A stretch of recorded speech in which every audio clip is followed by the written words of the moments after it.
Hey, what's up? Kumusta mga idol? Welcome sa ating channel. May panibagong pag-uusapan naman nga tayong topic ngayon. Well, hindi na nga natin to patatagalin pa. Kung bago ka sa aking channel ay welcome sa J-Zone TV.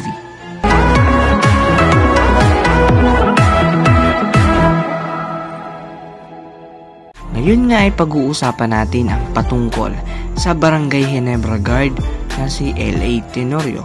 Nangangamoy record-breaking nga ang gagawin nito sa March 17 kontra sa Magnolia Hotshots. Next game nga ay mabibreak na nito ang record ni Alvin Patrimonio bilang ang bagong Iron Man ng PBA. Mga idol, in other words nga, ay walang pahingang record, meaning dire-diretso ang laro niya simula nung madraft siya ng 4th overall pick ng San Miguel Beermen taong 2006 at napapunta sa Alaska at ngayon nga ay nasa Barangay Ginebra. Ngayon nga ay meron na siyang 595 straight game habang 596 game nga ang kay Alvin Patrimonio.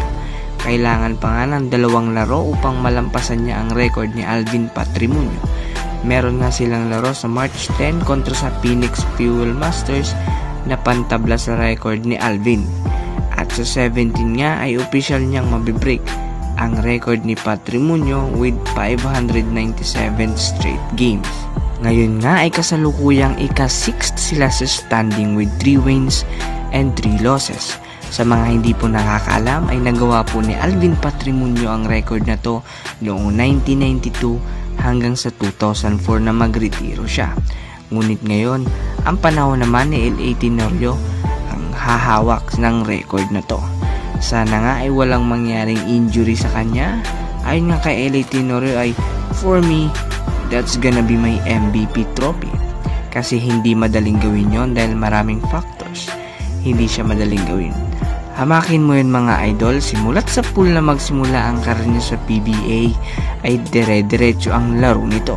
Mga idol, ngayon nga ay 34 years old na siya kaya hands down talaga ako sa player na to. Despite of ups and down ng kanyang kupunan, patuloy pa rin siya at nagpupursiging manalo o matalo ay maglalaro pa rin.